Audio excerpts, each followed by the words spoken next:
It's the Anime Movie Podcast with your hosts, Kat and Joe.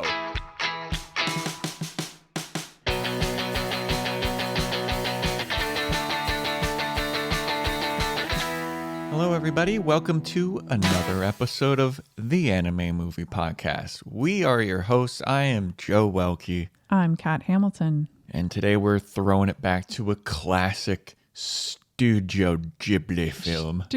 Studio Ghibli. And we're talking about the testicular classic, Pom Poko. Testicular classic. Yeah, absolutely. Yeah, I mean, accurate. It's one of the movies that Miyazaki did not direct. It's Takahata. He wrote and directed it, but he got the idea from Miyazaki, as IMDb is quick to point out. He still wrote the screenplay. Isao Takahata wrote the screenplay and directed it. But apparently it was Miyazaki's idea or something. Yeah, Miyazaki cannot keep his dirty little fingers out of Takahata's vision. But it's a 1994 movie. We watched the 2005 English dub that's available on HBO Max. And I thought that there was going to be more balls stuff in it because I remember writing an article. I used to write articles for a website called Screen Rant. And every week I had to come up with like a couple of different ideas. And one of them was like, anime that you'd be embarrassed to watch with somebody, and Pom Poko was one of them because of all the like ball stuff that was going on, like this raccoon dogs called tanuki, and I thought that they were just like, I thought it was gonna be like that episode of South Park when Randy gets like giant balls and he's like bouncing on his balls. I thought that's what was gonna go on in Pom Poko, but that is not the case. Yeah, I first watched this film probably around like 2011, which is when I decided to just like binge as many Ghibli films as I possibly could. And I remember being really shocked by how much testicle stuff was going on. Mm-hmm. And upon this watching, I was like, this is a fairly reasonable amount of testicle stuff. And I don't know if they cut anything out. I mean, it is Walt Disney. They do call it a raccoon pouch rather than referring to it as the, Tanuki's testicles. But I do feel like they pulled back on it. I can't find any evidence online that says that they did pull back. Yeah, we have no evidence, but we both suspect that there is less balls. In the English dub from 2005. In the Disney redubbing of this classic Studio Ghibli film. But yeah, it follows the story of these raccoons who live in a forest. Well, raccoon dogs, which are known as tanuki. For some reason, they decided to simplify it in the dub as just raccoons, but that's not accurate. Yeah, they're their own species. Yeah. But they look kind of similar to raccoons, so I guess they thought that they could get away with it. But dear listeners, we're smarter than that. We did our research. They're not just raccoons, okay? But they're trying to defend their forest where they live from human intervention and deforestation and stuff. Like humans keep wanting to build apartment buildings, basically, and they're mowing down this forest. And the tanuki want to preserve their home. And so they start doing a bunch of like little tricks to play on the humans that involve some stuff that I had no idea about. And the tanuki are part of a lot of folklore that have to do with transformation and shapeshifting. And so they're using those folkloric abilities to fight against the humans who are trying to develop this area, which is called Tama Hills, southwest of Tokyo. And it is a real place. And it was agricultural and it was countryside. And then in the late 1960s, it started to be developed as a commuter town for people who are going to be commuting to work in Tokyo. So I think there's a lot of fun in this film that's playing with the real and the unreal, which you're going to get when you start talking about folklore. Because these are usually stories of explanation about why things happen. And Then you have these sort of fantastical elements, but then you have them very rooted very much in actual history and what's happening in Japan. Yeah, and I think that's really neat that they like blend those two. It's like, oh, this is a historical event that was happening at the time, but let's paint a little magic over top of it. Like, I think that's really fun. Yeah, it's lovely, and it's really imaginative to think, okay, so, let's say that these creatures who are living in the forest do have these qualities that folklore say they have. What would they be doing, when their forest was being raised, when developments were starting to come up? It's this lovely logic of bringing folklore into the modern era to explain what might be happening in history at that time. Yeah, and I didn't know this. I mean, I'm obviously not too well studied in my Japanese folklore, but I would have had no idea that they're like, yeah, tanuki, raccoon dogs, they can transform into humans and pots and pans and inanimate objects and statues. You didn't know that? That's what we think about. It's like, what? Whoa, that's crazy.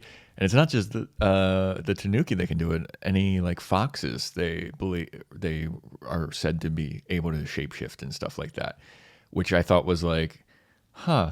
But like the foxes are obviously a lot more sly about it, and the tanuki are more like they're fun loving and want to party all the time and lazy. And I was like, oh, this is fun. Yeah, I mean, and I'm still trying to grasp what yokai is and what it means for the Japanese, because it's been described to me as spirits or like evil spirits or monsters or supernatural beings. But then there's like some yokai aren't malevolent, and I was like, okay, so it's a very fluid definition. But apparently, the fox and the tanuki are considered to be yokai. So I guess that's animals representing supernatural beings because of the fact that they're able to shapeshift. And they're also usually have a relationship with other supernatural entities or are messengers of gods and things like that. And there's a lot of gods in this. Like So many. This movie is jam-packed with Japanese folklore, like so much so that I got overwhelmed trying to read all of and like get a little backstory about some of them. I saw a long list of all of the ones that kind of make appearances in this movie, and I was like, oh my God, this is so much folklore. And that's actually like kind of cool. Like if you're in the know about it, you can be like, oh, that's blah, blah, blah. Oh, that's the god of rain. That's the god of wind. That's the god of fire. But if you're not, and then you see the long list of everything, and then you are trying to do a podcast about it, and you're like, oh, shit. So, yeah, I think as a Japanese person watching this, so much of this would be so recognizable, or you'd know it from folklore stories that you'd heard. So, in the moment, it'd probably be like, oh, they've taken these familiar concepts and they've done something so wonderful with it. And of course, from a North American perspective, you have to do a little bit of digging before you get any of that kind of context. And this film was really well received in Japan. And then it was like there were some non-Japanese critics that gave it some flack for basically being too Japanese, which is really? wild. Wow. They're like, what's up with all this fucking Japanese stuff in this anime movie that's from Japanese people? Basically being like a culturally isolationist, oh, how dare you try to make us feel alienated because we can't understand your movie about your culture. Can we get a little fucking Jesus in there? Can we get a little fucking St. Peter? Where's the Lord and Savior Jesus Christ? Fucking pricks. And also criticize it's like eco-moralizing and sort of giving that sort of nostalgic quality to the ways of the past and kind of looking down on, quote unquote, progress. Yeah, modernity. Yeah, I mean, but that's like kind of a Studio Ghibli staple. Like they tackle the environment a lot. I don't know. I didn't feel like left out or anything when I was looking at all the gods. I was just like, oh, this means something to people. And then finding out about like all of the different stuff, it was kind of cool, but it was overwhelming to see all of that and to try to learn their names and everything for the podcast. I'm going to do a bad job. Yeah, I mean, on our last episode, we talked about a film that had 7 characters. Yeah. And there were only ever 3 in a room at a time, and not even characters, like literally just people you see. There's not even people walking in the background. It's just 7 people the entire time. And this film has so many characters. Yeah. I mean, like, not even just counting the gods, which only kind of make brief appearances, but like all of the different tanuki. Like, it was hard to keep track of them. And like, this is going to sound fucking bad, but they all had like Japanese names. And it's hard to like wrap my head around them and try and like compartmentalize. I needed like a picture to name of each of the characters in this movie, because like we were talking about Arietti, like everyone had kind of names that I'm familiar with, except for, like Arietti. Like, I've never heard that name, but then it's like Sean. It's like, okay, I can wrap my head, but I think there is that, but then also a lot of the tanuki look so similar. They're being distinguished by like one's wearing a scarf, you know. I mean, and the ones that stand out a little bit more, a little bit easier. But I don't think it's just the Japanese names. I'm adding some excuses for you that they all look like raccoon dogs. Yeah, they all look alike. They all got weird names. Where's Jesus? I'm one of the critics now. Yeah, perfect.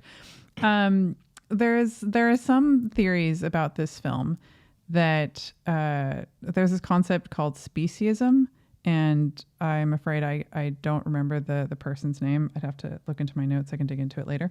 But it's the idea that animal-human relations in a story are an allegory for relations between different races. Okay. So, for example, like this story could be Pocahontas. Yeah. If, one of the raccoon dogs fell in love with one of the people who was doing the development. Thank God that didn't happen. Yeah, that would be a much worse film. Or Avatar. It'd be Avatar. Oh yeah, I guess that's true. Yeah. And you can see how Avatar is obviously an allegory for colonialism and those sort of race relations. But I thought that was an interesting way of looking at this. That this might also be about colonialism.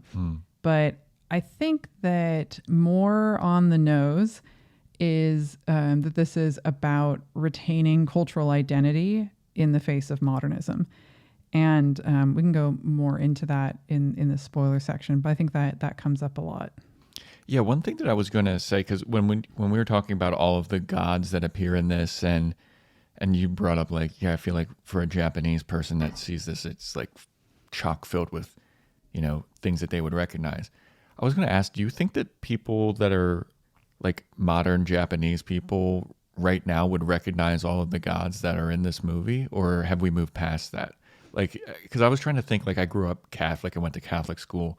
Like, if I saw a movie with a bunch of like saints or something, I would have a parade of Catholic idols. Yeah, I would have a hard time picking out all of them. You know what I mean? Yeah. I don't know. I couldn't say with any kind of certainty. I imagine that people 30 years ago would recognize more. I think that it's probably not as on the forefront of the mind as part of Japanese culture, but that's a major assumption. Do you think society's gone to shit since the loss of religion?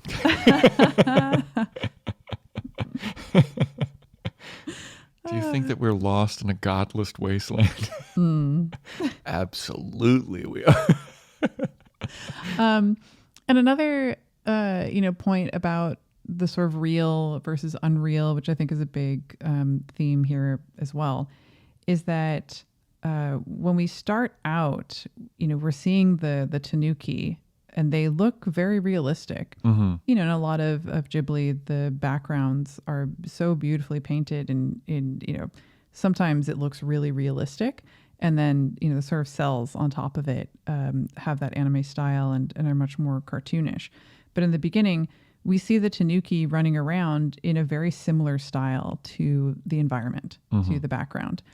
And then as the story progresses, they become more cartoonish. And at first, you're kind of like, oh, have I just gone into movie world now? So now they're going to be kind of talking to each other, going to become characters, going to be anthropomorphized. And so I'm actually going to see that visually.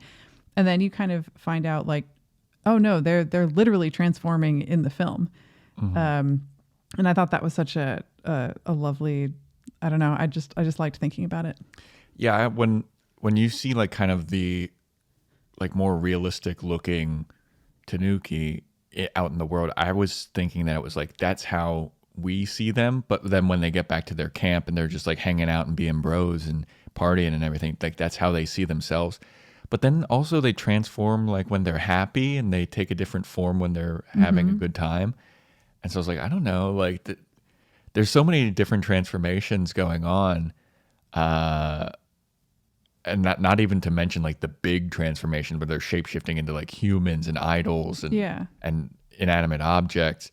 But like just between their attitudes and where they are in their environment, there's a lot of different transformations going on. Absolutely. And I think that this film had to be animated.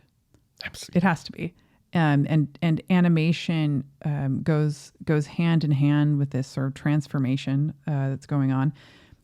Because that happens in animation anyway, that in anime, especially these chibi forms, when there's certain emotions coming up and people say, oh, that was almost cartoonish. And it's because it goes over the top to show these feelings. It completely transforms the shape of a character, for a moment. But in this film, it's actually an ode to that folkloric tradition of shape-shifting. And so sometimes it's like, well, is this, just an animation trope, or is this an actual folkloric, shape-shifting moment? And I was reading about some of the stories that they actually had with these shape-shifting foxes and the tanuki. And it was interesting because a lot of the time, the focus was not at all on the transformation. It was on the impact that it had on humans. So, for example, there was a story about a man who sees two of his wife, and he doesn't know which one is his wife. Which one do I fucking shoot? And so he sends them both to jail. Oh, shit. And then under duress, the one that's actually a fox who is trying to trick him turns back into a fox. And so there's this idea that when they're under duress or torture or something happens, they change back. And we see that in the film as well. But I just like that it seems like this is an addition to the folklore of Japan, where we're not just looking at the impact on humans. We're actually, focusing on the yokai and seeing them shapeshift and even, sort of train to shapeshift. Yeah. So it's a very different focus than they had in the folklore. Well, even in the folklore that I read about it, is that the tanuki needed to have a leaf on their head, and they even make mention of that in the movie.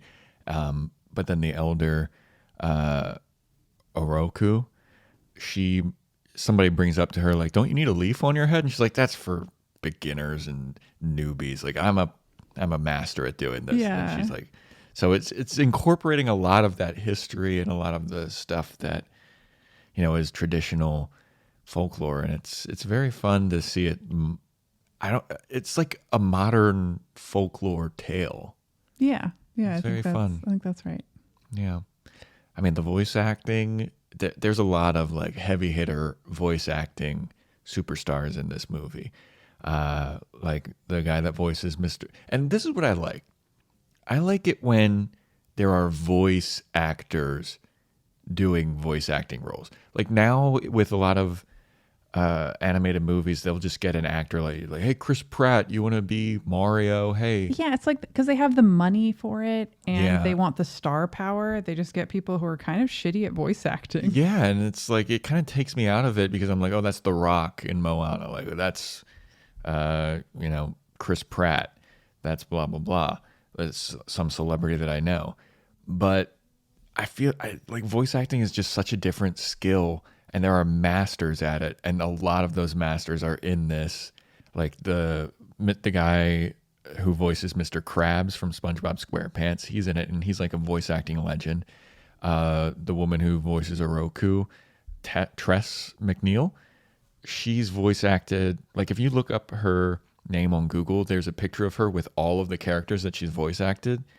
And it's so many. There's like 3 or 4 on The Simpsons, the Animaniacs, the Ma from Futurama. And I feel like we've kind of lost that voice acting tradition. And there's a little bit less of that. I think the guy that voices Bender from Futurama is in this as well. way. Yeah. That's cool. Yeah, I think his name is John DiMaggio. But yeah, I did see his name on the list, and I was like, "Why does that look so familiar?" But yeah, you're right, because he did Bender. Yeah, and I know that Brian Posehn, he's a comedian, and he's got a very recognizable, famous voice. He's in this, and then Jonathan Taylor Thomas for Yes, Jonathan Taylor Thomas. But a fun fact. So when I was reading about how it was so well received in Japan, one of the ways to see that is that it beat out The Lion King at the box office, and they came out the same year. And of course, Jonathan Taylor Thomas plays Simba in The Lion King, and then in 2005 for the dub, he plays a character in this. He was like, I can't lose this title. I gotta have the best box office movies of the year in both Japan and America. Right. So yeah, I mean, it doesn't quite correlate because he wouldn't be the voice for it until like 10 years later, but still kind of a fun fact. Yeah. And then Maurice LaMarche or LaMarche. LaMarche, I don't know. Maybe it's LaMarche. I don't know how to say French names. But he has such a recognizable voice, and both Joe and I, as soon as he started talking, we both froze. Neither of us breathed, and we were just like, who is that? Yeah, what is this voice? I've this? heard this voice before. Throughout my whole childhood, but where from? And it's the Brain. Yeah, from Pinky and the Brain, another Animaniacs alum. Yeah, that's so awesome. Like I knew that I heard it before, but it was like a memory that was accessed and unlocked once I heard it. I was like, who is this? Yeah. And then once I looked it up, I was like, it's the Brain.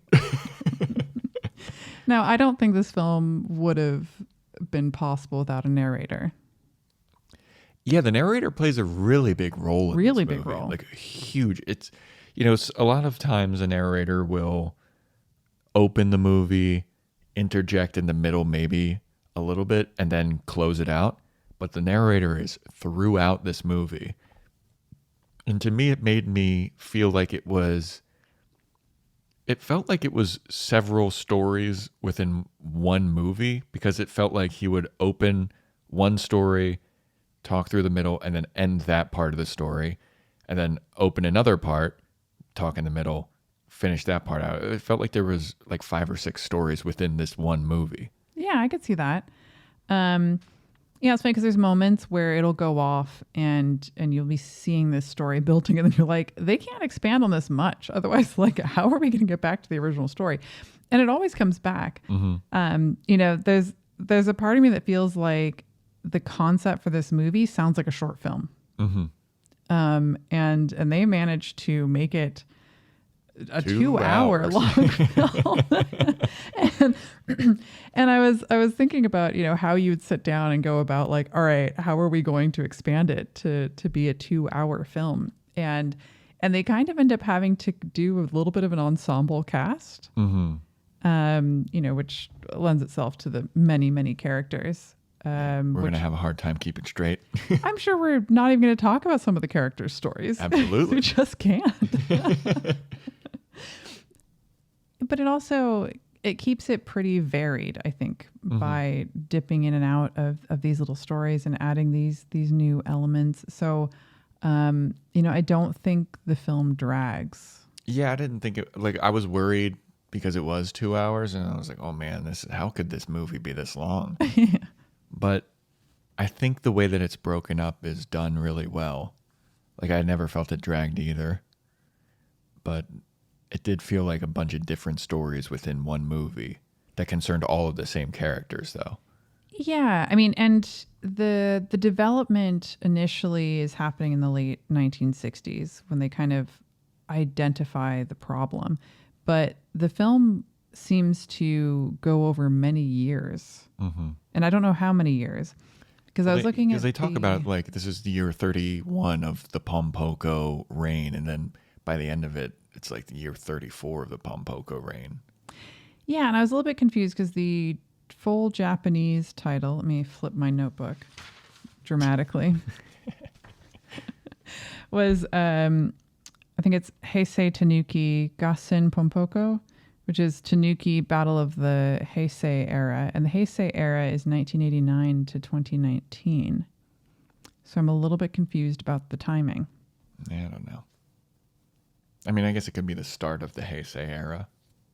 Yeah, I was wondering, had they spent 30 years trying to get, but it didn't look like the 1960s. I don't know, so I'm not sure. Yeah, I'm not sure. I would assume that it was because this movie came out originally in 1994, so I guess it could be like the late 80s to early 90s, like 89 to 92. Listeners, write in. Yeah, right in. If you know the real answer. All right. How amped are you about Pom Poko? I'm a decent level of amped. I think this is a fun movie. I think that it's kind of underrated. Partly because of, the supposed cultural alienation. I think that people are like, oh, you mean that like raccoon testicle movie? and I think that's how people think of it a lot of the time. And so it doesn't get the same kind of, gravitas that a lot of the Miyazaki films do. But I think this is one of my favorite Takahata films. Okay, I can see that. Yeah, if you Google Pom Poko, those things where it's like people frequently ask and then I'll have like 5 questions about it. The first question is like, is Pom Poko appropriate for children? And then if you click on that, it's like, I wouldn't show it to little kids, maybe like early teenagers, because it deals with like a lot of, adult issues. And then there's a bunch of testicle stuff going on. Oh, yeah. All right. Well, you want to get into Spoilerville? I mean, how amped are you? I'm pretty amped. All right. I'm okay amped. All right. Now that I know that, I think we can go into Spoilerville. Oh, well, let's do it. They wouldn't spoil this, right? Oh, God. You can't spoil this. Please right? Don't spoil Spoiler talk, anime, movie podcast, spoiler talk. Okay, so what you want to spoil first for Pom Poko? I don't know. Do you want to try to vaguely go through and do a full movie synopsis? Well, here's the reason why I said it felt like it was a couple of different stories within the movie is because it seems like the narrator is going through each different tactic that the Tanuki are using to fight against the deforestation. And each of those seems like their own separate story. So it'll be like, well, at the beginning of the movie, the Tanuki are at war with each other. And there's gang violence going on. There's like Bloods and Crips going on because they got a red gang and a blue gang. Yeah. And then Oroku is just like, hey, why are we all fighting each other? Take a look over this hill. Humans are fucking up our forest. And then all of them are like, you right. Let's all band together and let's do something. And then it's like, we need to learn how to do our folkloric shape-shifting abilities because we're all gotten lazy and we're all partying, so we need to start training. And then they're like, okay, let's start training. And that feels like episode 1. Yeah, I could see that. And Oroku's this kind of matriarchal character. Mm-hmm. She's just kind of like the village mom. Yeah, she's like definitely, I don't know what side she was on in the gang warfare that was going on, but she's like a leader in that community and everybody listens to her and kind of respects her, except for Gonta, who is like the aggressive, we should kill all of the humans guy. Yeah, he got a little into the genocide. That's the word I was looking for. Into the genocide side of things. And in that first episode, you kind of get the idea that you get some idea of the character of the Tanuki. Mm-hmm. But also there's this kind of idea that they haven't been doing shape-shifting for a while. Yeah. You learn that some of them don't do it, but a lot of them haven't been. And I think that's a nice explainer for like, okay, so the folklore talks about all the shape-shifting, but why haven't we seen it? And it's nice to think like they kind of forgot it for a while, they weren't doing it. Got lazy. Yeah. They were partying too much. Partying and doing whatever their battle was. Yeah. That was a weird like opening, and then it's just like not mentioned ever again. Yeah. I was like, huh, okay. Well, that was interesting. Although, maybe it kind of comes up a bit later when Gonta is kind of saying, no, I'm going to branch off with my group and we're going to be belligerent and we're going to try to eradicate the humans, because maybe that was one side in that battle earlier. Yeah. That they tried to kind of come together and couldn't really find a way to solve the problem. Yeah. And then like next they have like a training montage. We're going to have a montage. And they're all like learning to transform. And then it's like their first attempts of scaring the humans away. And they're like, yeah, we scared them away. But then the humans came back. And that was like, that's episode 2. And then it's like, well, we need to get these master transformer guys, these legendary master transformer guys. So you two people, Tanuki, I forget their names. Would you like to see their names? Yeah, we try to have a little cheat sheet here. Bunta and I can't read your handwriting. I'm so sorry, my handwriting isn't that great. It's Tamasaburo. Okay, they go out and they're tasked with finding these masters of transformation that are in different regions of Japan.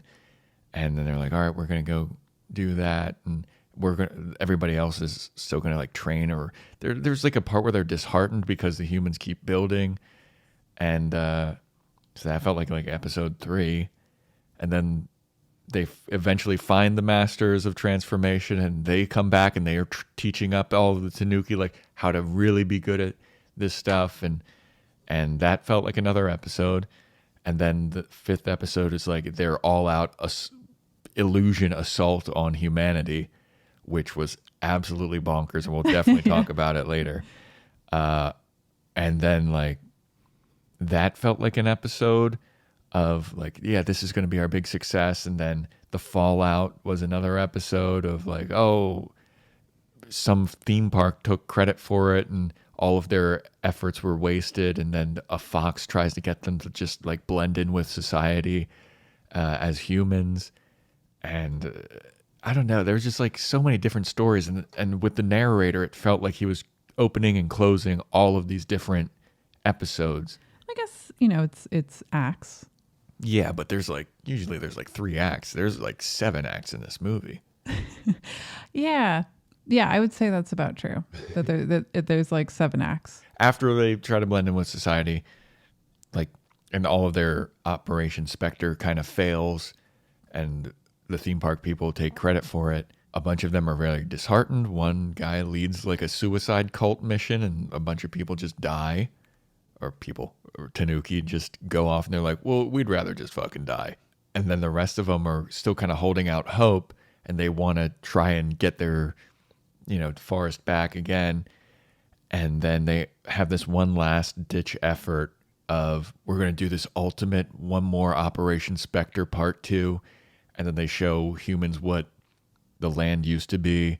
And then they're all like, oh, that's really nice. It's not going to stop us from building apartments, though. That's really nice that you did that. But we will build parks. And it's like, oh, okay. And then a bunch of Tanuki die. My God. That's a nice compromise. I think it's nice to, because there is a way to make this film very depressing. But this film is a comedy. I saw, so in my research before we started recording, on YouTube, there is a YouTube video called Pom Poko, the most depressing Studio Ghibli film. And I'm like, bro, have you seen Grave of the Fireflies? There's no way. There's no fucking way that they've seen Grave of the Fireflies. I was not crying during Pom Poko. I'm sorry.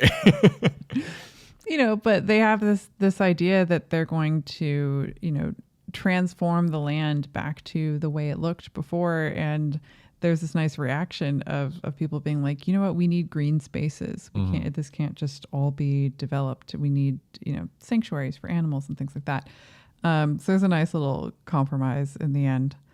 Well, then also a lot of the tanuki go along with the fox's plan of like, we're just going to blend in with society, and they're not themselves. And when I think it was Shokichi, he sees a tanuki just out in the wild, and he's like, oh fuck, that's what I used to be. This is who I am. And then he transforms back and he has a big party with everybody, and it was super cute.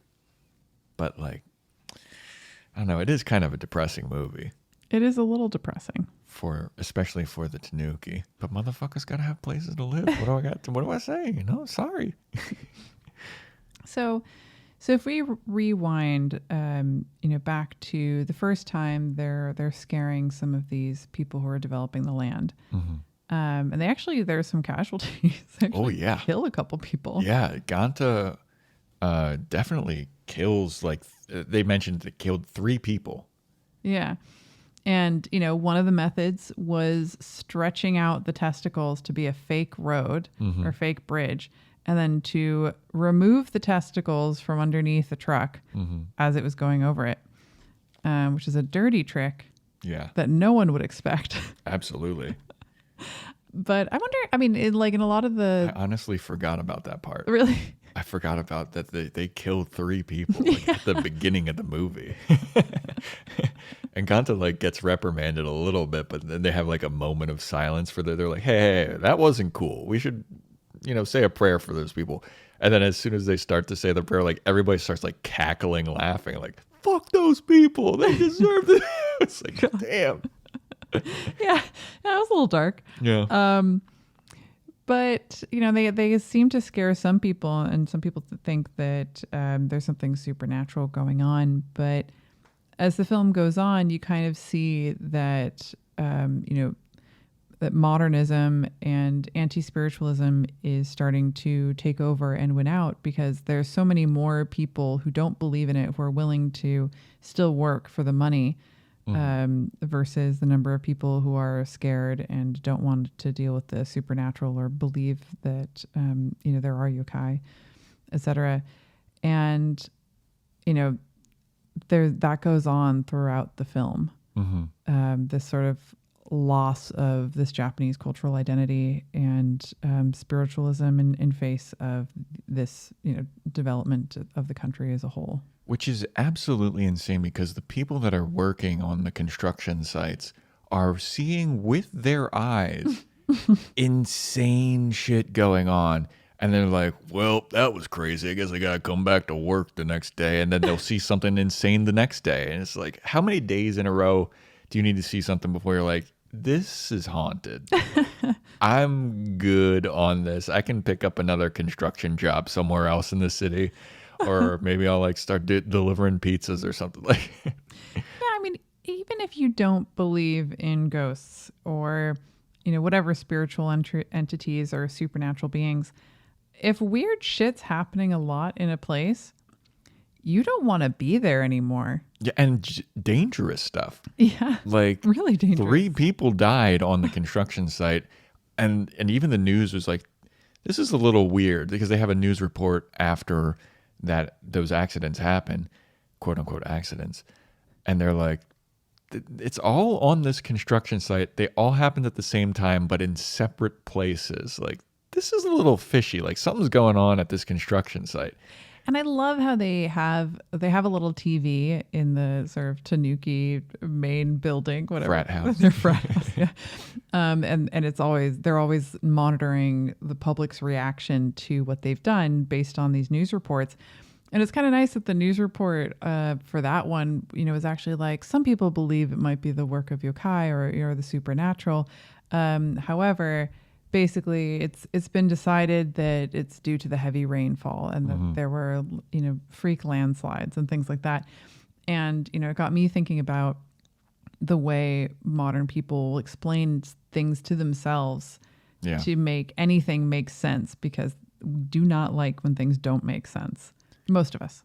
Yeah, I mean, and especially with shows like Ghost Hunters and everything, they're like, it's just an old water pipe that's loud. And it's like, I thought my house was haunted. And if you can explain stuff away, it just gives you so much more comfort at night. But there are those times where you wake up in the middle of the night and you see the shadow of your hoodie hanging on the door, and you're like, is that the Grim fucking Reaper?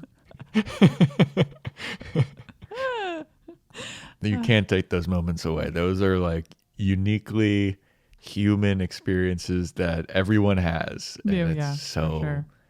I don't know. It's horrifying, and it will keep you awake for a while. If you wake up at like 3 a.m, you're like, oh, it's the witching hour. The Grim Reaper's in my room. Like, I wouldn't, as much as those moments suck and they'll keep you awake for a couple hours at night, like I wouldn't want to not have those. I think I've talked about this on the pod before, but there's a C.S. Lewis book where it's basically a bunch of essays about pain. He talks about pain a lot and its connection to fear. And one of the things that's really stuck with me about reading some of those essays is he talks about there's a fear that comes over you that's self-preservation when you open a door and there's a tiger. And it's a very real, visceral fear, and you know what it's connected to. You know exactly why you are afraid of that tiger. But if you close that door and then you open it again and there's a ghost, it's a different kind of fear. Oh, yeah. Because, this isn't a, cause and effect kind of situation where you know what the cause and effect are. But there is something deeply, deeply unsettling about having a supernatural entity because it completely... It breaks your reality. It breaks your reality, yeah. And I think you'd still have kind of a fear or trepidation, even if that's part of your reality. Like if you are somebody who believes in Japanese folklore and you know all the stories, there would still be some kind of a fear there. I don't know if so you said that you brought this up. I don't know if I brought this up the last time that you talked about this, but my friend Tyler Rothrock has an amazing joke about that. He's a great stand-up comedian, and he has this joke about like, somebody asked, he was living alone, and somebody asked, like, would you rather deal with a robber in your house or a ghost? And he was like, a robber, 100%. It's like, I know how to deal with a robber. It's another guy. Like I could like hide or hide my stuff or like fight him, or I could play dead. He's like, I can't play dead with a ghost. That's disrespectful for the ghost. It's like ghost looking at me trying to play dead. Like, dude, I know you're alive. I am fucking dead. And I thought that joke was so good. So shout out to Tyler Rothrock. If you're listening and you like stand-up comedy, definitely look up Tyler Rothrock. He's so good. But yeah, dude, if I saw some of this stuff on the construction site, some of the stuff that they were doing was just straight up horrifying. Yeah. And based on more Japanese folklore and Japanese stories that kind of existed in the zeitgeist, I would shit my pants. Like, I would absolutely shit my pants. It was terrifying. Yeah, and even later on they scare off more construction workers, and the next day a bus of them come. Well, by. a bunch of people quit, and then they get a bunch of bus scabs to be like, there's nothing. Those people were dumb. It's not haunted. They're just over imaginative. And then it's funny to see all of the tanuki just like, damn it, dude. Like, what? We just scared the shit out of those people. There's more? Damn. How many people are there? I think the one that got all the people to quit was when it was Shokachi and his lady friend Okio. His lady friend Okio, where they pretend to be like the Japanese version of the twins from The Shining. Yeah. I don't know. There's probably a significance to what that they actually are. Before we continue, I want to ask you, what was your favorite transformation that was used to like terrify the construction people? I really liked. Oh, actually, this wasn't the construction people. It doesn't need to. What was your favorite transformation? I really enjoyed the sequence that involved the sort of, sexy lady crying on the side of the road, and the policeman stopping to talk to her. Yeah. See, that's one that's based on folklore, apparently. Well, yeah, I mean, it was super common for the yokai to transform into women to cause tricks and to, I mean, for example, like the Lord having the two wives that are both his wife, and one of them's a fox playing a trick on him. But then you get the lady suddenly having absolutely no face, and that's the one that's based always a terrifying thing to me. Yeah. And then this guy's freaking out, and then he shows up in a place and he's like, oh my God, I just saw this horrifying thing. And then everybody in there is like, was it like this? Yeah. And suddenly also have no face. And then he runs down to a random convenience store and he's like, oh my God, I can't believe I'm having this crazy night. And then all of them are like, was this her face? And again, just blank faces. And that whole section is amazing. That was my favorite of all of the transformations that they did, because it's played as hilarious, but if you're in that cop's shoes, that is horrifying. Like, he sees this woman crying on the side of the road and he's like, what's wrong, ma'am? Can I help you? And then she just turns and she's like, I'm losing my face. And then her face just disappears. He freaks out, and then she steals his bike. Steals his bike. And then she just drives by him with no face, and she's like, where are you going? He's like, oh, fuck. Then he goes to his cop station. All of his coworkers have no face. Then he goes to the convenience store, like you said, and then everyone in the convenience store had no face, and he just passes out. But that is based on a legend called Nopera Bu, which is a woman with no face. And I just loved that so much. It was so... What happens in the legend? Well, I don't know. Give me a break. I just looked it up. Give me a minute. Okay. So according to Wikipedia, here's one. I'll just give you one legend of these, because we could go all fucking day if we're going to talk about some of these legends. So it's like a genre of legends that all have to do with a faceless woman? Yeah, there's a couple of different stories, but this one, according to Wikipedia, so who knows who wrote this, but it's called the Noparabu and the Koi Pond. And it says, this tale recounts a lazy fisherman who decided to fish in the imperial koi ponds near, can't pronounce that, Heian-kyo Palace. Despite being warned by his wife about the pond being sacred and near a graveyard, the fisherman went anyway. On his way to the pond, he is warned by another fisherman not to go there, but he ignores the warning. Once at the spot, he is met by a beautiful young woman who pleads with him not to fish in the pond. He ignores her, and to his horror, she wipes off her face. Rushing home to hide, he is confronted by what seems to be his wife, who chastises him for his wickedness before wiping off her facial features as well. Oh, no. Yeah. So that's just one of the legends of this Noparabu things. But I thought that was just so... It was a great dance between like hilarious and then also, if I was that guy, I would be horrified. Yeah, and just keeps on twisting. It's also like a comedic rule of threes too, because it starts out small and then he goes to his coworkers and he's like, "Whew, I'm safe now. I got all of these cops around," and then they're not safe and they all have no faces.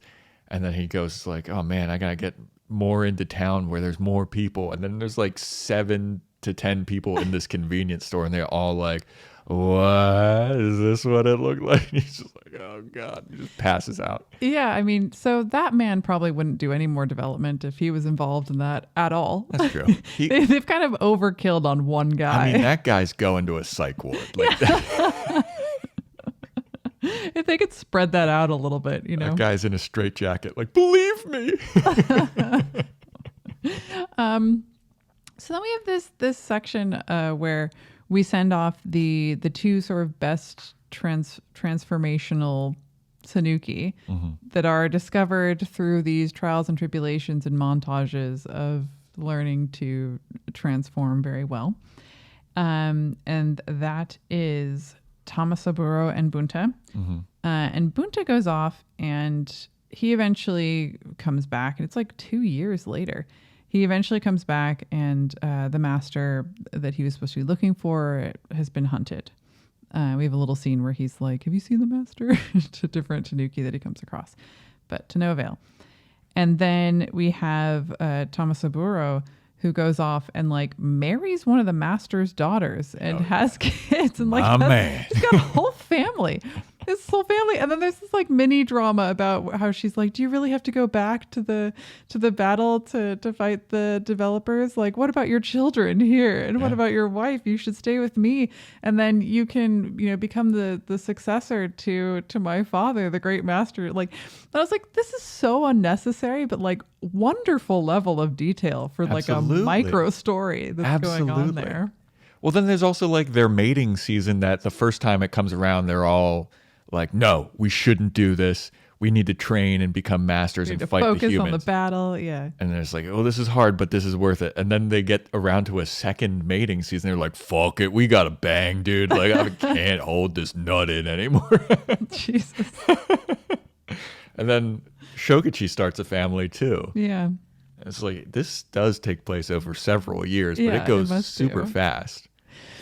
Yeah, so then they finally get these masters to show up. I mean, the one master that Tomasaburo was with seems to get his buddies, or were they also in the same place? I think they were in the same place because they were all hemming and hawing about whether or not they should help him.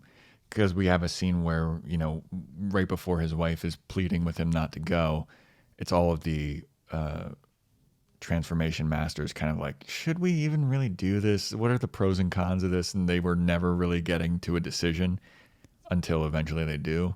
And then 3 of them come to Tamasa Hills? Yeah, the Tama Hills. Tama Hills. So then they're like, well, listen, your plans haven't really been working. There's still this, food shortage and land shortage and all of this. So what we need to do is make this big show. Like, we've been small fries, we need to like play at the big tables. And so they come up with Operation Yokai, what did they say in the dub? In the dub, they call it Operation Spectre, but it's also, I think in the sub, it's called Operation Poltergeist. Oh. Yeah. Yeah, I mean, we don't have a direct translation for the word yokai, so that's probably why, and especially if it was done in 2005, they wouldn't assume that people would have any knowledge of any of these cultural things. Probably part of the alienation. Yeah. Like, just call it Poltergeist. That movie came out recently, right? I was reading also that since the 1960s in pop culture, in movies, in books and stories and things that have been written in Japan, that yokai have been much more prevalent. And especially in sort of fixing the wrongs of actual history. And there was some interesting theory about it that, instead of having any kind of outsider that would be sort of a threat to the nation of Japan to fix any of these issues, that you kind of get the folklore, the, sort of the most culturally Japanese thing you can find to fix Japan from the inside. And that this is kind of in line with that. And they're trying to have this huge display of so many yokai and gods, and to the extent as Joe mentioned that it can actually be overwhelming. Yeah, Operation Spectre is this very grandiose display that the Tanuki want to put on for the humans to be like, what you're doing is wrong. Here are all of the gods and goblins and demons that we can recreate with our transformation, which amazing transformation, but they transform an entire city with their transformation magic. And they just give you all of the gods, and it's so wild. It's so beautifully rendered. Absolutely. There's this moment with this tiger, and then the tiger becomes these ribbons, and then he blows fire out, and then from the flames comes like the god of fire or something. Yeah. It's like so incredibly done. Yeah, I mean, and it's a fairly lengthy sequence, and you have a fun fact about some of the early training before the... Oh, yeah. So right before this Operation Spectre takes place, like as they're gearing up to get ready to go, and once they do get ready to go, there are other Studio Ghibli characters seen as, I guess, kind of part of the festivities. So Little cameos. yeah, as they're heading towards the city to go scare the shit out of people, Totoro from My Neighbor Totoro is in it. He's on his little top.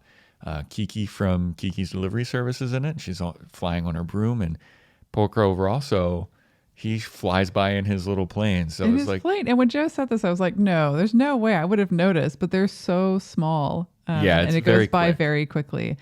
We went back to like that exact part and just, watched it a couple times and saw it. but I mean, some of the spirits that they show in Operation Poltergeist or Operation Spectre, they have the foxes doing a fox wedding. They have a fire-breathing tiger, Shoki the demon slayer, tiny people performing funeral rites, Raijin the god of rain, Fujin the god of wind, various goblins and colorful beetles that, spew a rainbow, and Ryu the dragon, and then just so many goblins and so many creatures, and it And all looks so translucent good. ghost things that go over, a dinner table with a family and freak them out. The gods of luck, and then it's just like animated telephone poles and the Gasha Dokuru skeleton. That's only naming a few of them. There's so many more, and it plays out over this, because I looked it up on YouTube. It's just like a 7.5 minute long scene of them just like, here is our full display of our full might of our transformation powers. And there's also like an extended sequence in the middle where there's these two drunk guys talking about like, I remember when I used to see things when I was a kid and be scared of stuff. And behind them, there's just all of this chaos and demons going by, and they just see none of it until the very end when they're like, are you seeing this, or am I just wasted right now? And I love those moments of dramatic irony because it just adds so much more to the conversation that they're having, and seeing everything behind them. It's also adding more to that. Yeah. That there's just these layers of that you're in on a joke that these characters in the foreground are not in on. And then there's the master who's kind of orchestrating the whole thing. It was kind of his idea to put it together, and he was the main trainer, Gyobu. He starts to fail. I don't know, health wise. His health starts to fail. He starts to go into a death spiral. Yeah. Well, the narrator does mention like all of this stuff takes tremendous training, and it's physically exhausting, and so you see the effects of that on him. And you see some of the things that he's made appear start to disappear and to fade, and he gives up the ghost. Yeah. And there's just this lovely moment where this cloud comes down, and there seem to be these supernatural beings on them. I'd be really interested to know who they are, and they look like they're going to pick him up. And I thought that it was going to be the tanuki who had transformed and we're picking him up to like take him somewhere to give him some water or something. But you see a translucent form of him go along with the creatures on the clouds, and then it goes away, and then the tanuki run in to him. So he's actually died. But there's this really nice moment of that real versus unreal, where it seems like actual yokai or actual supernatural beings have come down to collect his spirit and take it on to the next life. But there's this moment where it feels like, wait, is that one of the illusions? And it's like, no, this is actually happening. Yeah, because we're seeing all of this fantastical display of the gods. And then when you see, hey, this is the real shit, because nobody back at the Tanuki compound is like really reacting to what's happened, and they're surprised like, oh no, the master has died. They didn't see the spirits like come and just take his soul away. Yeah. It was like really cool, and they looked beautiful too. Like they looked so gorgeous, cool. And gold and glowing. Yeah. And of course their efforts are kind of wasted because, again, the modernism that people are so willing to explain it away and to decide that it's special effects because, now we're in the era of special effects at this point in the film. And then there's a new amusement park that's being built, and the owner of it is like, oh, that was totally us, it was a publicity stunt. Well, it wasn't even him. It was like somebody else was like, it must have been Wonderland Park doing some kind of publicity stunt. And the guy was like, oh, yeah, that's totally what it was. And then like after he gets off the video conference or whatever, he's talking to his assistant and he's just like, we need to get whoever did that. Like, that was amazing. It wasn't us, but we could use those people. We need to hire them. Yeah, so then you get into this whole like weird sub story of this strange man who says, "Oh, I can get you the right people." And this turns out to be a fox, and Fox in disguise. and as a human. foxes have been blending in with people to get around the food shortage problem and the deforestation problem, and so he goes and he approaches the raccoon dogs. So there's this whole little like, are they going to start to, help this Wonderland amusement park, and they're going to work for them and pretend to be humans? And they decide like, nope, we're just going to give you this acid trip spherical situation where they're like, here's a tester. And they go in and it's just an absolute madhouse. Yeah, and they steal all of his money. Oh yeah, they steal all his money. He brings a briefcase with $1 million in it, and then they just like fly off with it. And he's like, my money! Yeah. Who knows whatever happens to that money? I know. What are they? What? No idea. I don't know. Maybe that's what they use to spend to get apartments when they all become humans. Yeah. But then, in the end, they kind of decide that that's what needs to happen, is that they do need to integrate. They're not going to do it through Wonderland. Yeah. And then some of them choose not to, and they make a large boat of testicle.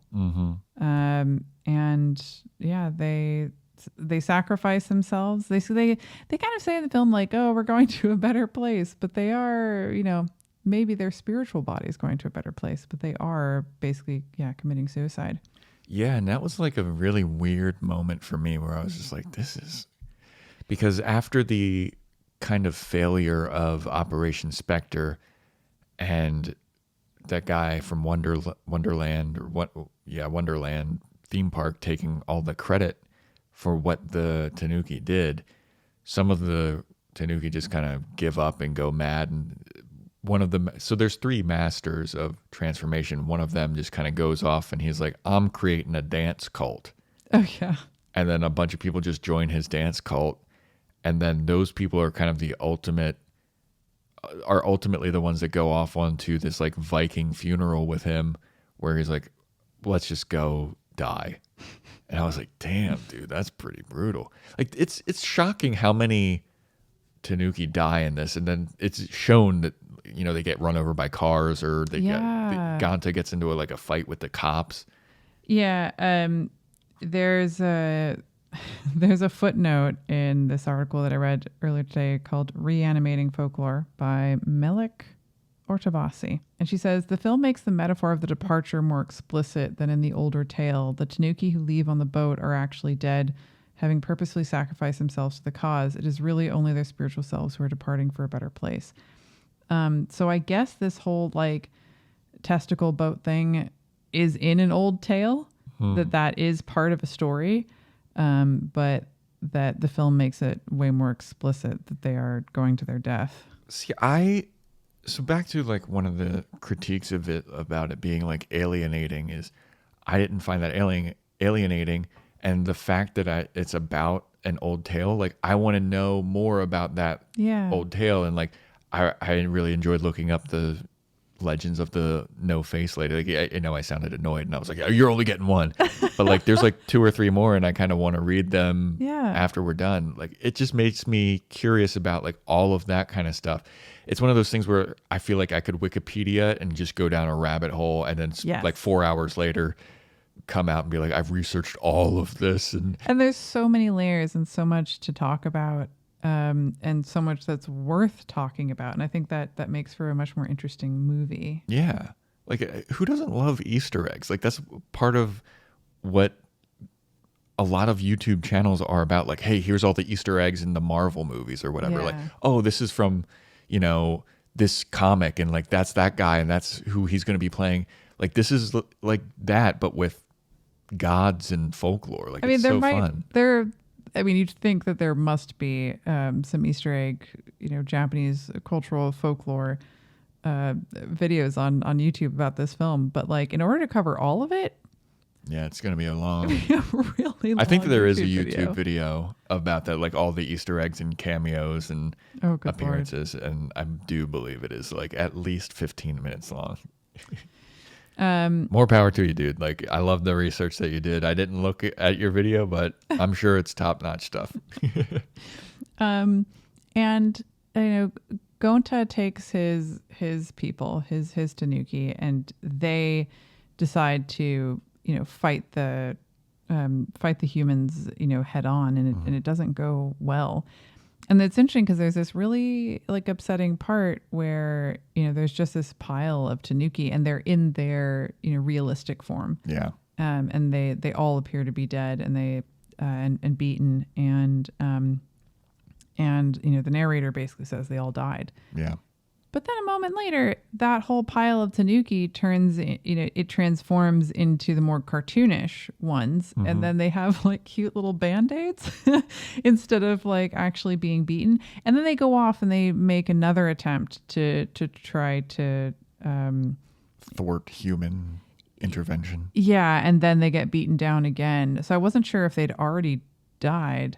Yeah, that was a moment of confusion for me too, because Gonta and his like gang are like holding hostage like this land, and they're fighting the cops, and they're transforming all this stuff. And then the narrator does say like it did not go well for them and they all died. But then like a scene later, they're on a highway and they're transformed into like a big head, and then a truck drives through them, and then they all just kind of like fall apart into their realistic form. Yeah, that's and then what one of them says like, I guess we never were going to beat the humans or something. And then he kicks the bucket. It's like, I thought you died like 15 minutes ago. But I guess they regrouped. Maybe they're playing dead. Anyway. Yeah. So that's the end of their story. And then you get the ones that go off on the testicle boat into the great beyond. And then the rest of them, they try to live as humans. I think there's a really cute thing they do. Again, kind of one of those, like, we're going to try to explain something in a like folklore way. Is that basically if you see somebody with large rings around their eyes because bags under their eyes. Bags under their eyes, it's not because they're tired, it's because those are raccoons. Well, they say it's like raccoons, and being a raccoon or a tanuki transformed is exhausting. So of course they'd have bags under their eyes, and they can't hold the transformation. And it also just looks a lot like the rings that the raccoons have. And I was like, that's such a cute, like, it's in the mindset of folklore, of explaining something, through a story. And I think that's really nice. Well, I also just liked that the ending of the movie had a lot of different endings for each different group. So there's Ganta's ending where he like fought till the very end, and he was sticking up for what he thought was right and how he wanted to do it, which was just like brute force, and we're going to fight and try and kill humans. And then, his gang kind of dies. Then there are the people that just kind of gave up on life, that went off and sailed off into the sunset with the ghost ship. And then there's the ones that assimilate into humanity and try and stay transformed all the time, which is exhausting, but that's how they need to survive. But then it seems like at the end too, there are still tanuki that are just tanuki. Yeah, I kind of wondered about that because they did say that there are several tanuki who don't know how to transform, who can't transform. So I kind of wonder if they didn't end up on the boat and they didn't end up trying to, kill humans with Gonta, then there's going to be some, because, raccoon dogs are fairly, common in Japan. Exist. And they are in these like urban areas and do feed off of, trash cans and things like our raccoons do. Mm-hmm. So I wondered if that last moment where Sokachi goes into the forest following the tanuki and then like strips off his tie, throws his briefcase, and goes into this group of tanuki, and they're all really happy. I kind of wonder if those are other ones that have been humans and they just had this moment. And It's like their nightly party or whatever. yeah, or they came back. They all saw a tanuki and like followed it back, and then they're gonna go and put their clothes back on and get back into their house, and all of that. Or if those are the ones who can't transform, and he just happened to see one and he went to like say hi. Yeah. I thought that scene of him running towards the party was like so beautiful, because it was like he has spent this whole day exhausted going to human work, and like even he even says like I love the way he just said human work. well, he says on the train ride home that he's just like, I don't know how humans do this. Like, this is exhausting. And so he finally gets that moment of freedom to be like, I can be me again. And as he's running and taking off all of his clothes and does like a front flip and turns right in, I was thinking like, this is the feeling that I feel like most women talk about when they're like, I can take my bra off when I come home from work or whatever. They're like, oh, I can finally relax and just be me and be comfortable. And as soon as I saw that, I was like, this is such a nice thing, but it's also so sad that you had to put on this transformation. And, we all have to do that. Yeah. But yeah, that moment was really beautiful to me. I thought that was really great. Yeah. No, I totally agree. And it is a little sad that they're transformed the landscape into what it used to look like thing, made the humans think like, oh, that was nice, wasn't it? And they made some parks. Yeah. And there's this Disney desire to want them, it makes you want them to turn it back, but that that's not actual history, and there's no way, and it's not possible. So that parks and green spaces thing is a nice compromise. Yeah, from our perspectives as being humans, I'm sure the Tanuki are pretty pissed about it. Sure. I'm sure they are. Out there somewhere. I'm sorry, Tanuki. Our bad, Yeah. Here's some more trash for you, though. You can root through. Yeah. Do you think we're missing anything? Is there anything else you want to talk about? Not really. I was going to ask you, because I think that I covered pretty much everything that I would like to talk about. Yeah. All right. You want to crank the amps? Yeah. Yeah. All right. You go first. Oh no. I'm going to be like you and changing my number as you talk. I can tell. I'm struggling between a 9 and a 10. Okay. And so I'm going to go with 9.5. Okay. And I think this film is so beautifully done. And I think that it took this idea that could have just been a short story and extended it amazingly to an absolute feature-length movie. And I believe this must have been hand-drawn, because I think it was Princess Mononoke that had some hand drawing and some CGI, but I think that was the last that had any hand-drawn cells. But I think that the way it was animated was so imaginative on so many levels. Every single scene, there was so much thought put into the kinds of transformations, what they transformed into, the way that they did it. And I think that the idea of taking folklore and applying it to actual history, or this imagined idea of what could have happened if folklore is true, really speaks to me. And I think that the themes that they strung throughout also really supported that as well. So I think this is a hugely underrated film. Mm-hmm. I want to know more about it. I feel like I don't know enough about it because of all of those, little Easter eggs of Japanese culture, but a very solid film. Yeah, I was going to say that while I was watching it, I was like, this is okay. But then as I read more about it and as I learned more about everything that was referenced in it, I started to like it more and more and more. And just talking about it on the podcast, being like, yeah, this is actually a really, before, if I would have put in my number before the podcast and then what I want to say now, it would have been very different. Before the podcast, I would have been like 7.5 out of 11 or something. But after reading a bunch about it and talking a bunch about it, like it's definitely jumped up to, I think, probably like a 10 out of Nice. 11. Like I've really, and here's the other thing, and I know you hate when I bring this up, but like Studio Ghibli is usually like super environmental and they always talk about that kind of stuff. But I felt like this, while it was like a little preachy, like it didn't bother me like some of the other movies do. So I thought that was handled well, and it was like it was just fun. Like it was fun Yeah. and depressing, but also like done very well, and the animation was cool. Like could have used a little bit more ball stuff. Okay, that's all I'm gonna say. That's what's the only thing keeping it from an 11. Not enough testicles. Not enough balls.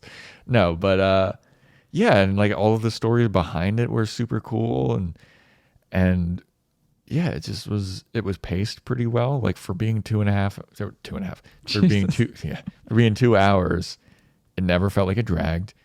The voice acting was really good, and the animation was really good. Like some of those transformations that they did was very fluid, and yeah, it was a good story. So yeah, I'll give it a 10 out of 11 for Pom Poko. Nice.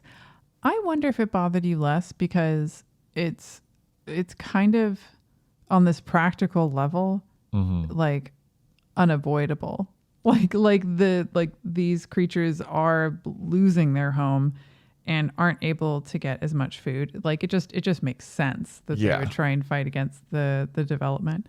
I think that might be part of it for you.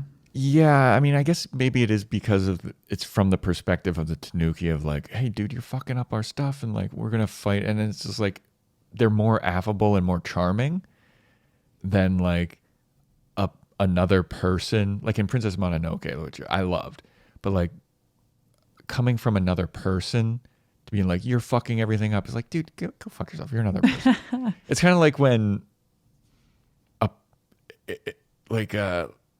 I guess I could equate it to like Trevor Noah on The Daily Show. It's like he's trashing America a lot of the time. And it's like, dude, you're not even fucking from here. It's kind of like, it's like the whole thing of like, I can beat up my brother, but you can't beat up my brother. You know what I mean? So like, yeah, hearing it from another person just feels preachy, but like As a Tanuki, I just want to say that I don't know, something about the Tanuki's plight. I was like really pulling for him and rooting like for them. Well, it was also all of the characters. Like I said, there was 4 different endings for the groups within. Like the ensemble, all of the characters were fleshed out and had personalities, and they all had like different ways of like, hey, maybe we should reason with them. Maybe we should just try and scare them. Maybe we should try and kill them all. It was very nuanced, and it was very. Yeah, it was very nuanced as opposed to like some of the movies. I just feel like literally they'll just say like humans did this and it's bad. And like, yeah, I get it. Yeah. So yeah, that wraps up the episode for Pom Poko. Thank you for listening, everybody. Follow us on Instagram at the Anime Movie Podcast. Email in theanimemoviepodcast@gmail.com.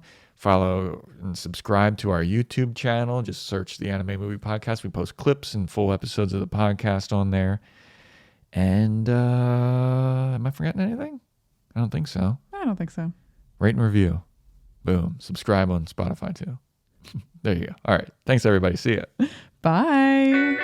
Thanks for listening to the Anime Movie Podcast. You can follow us on Instagram at the Anime Movie Podcast, and you can reach out via email at theanimemoviepodcast@gmail.com. Please subscribe, rate, and review, and tell a friend. Thanks. Have a good one. Bye.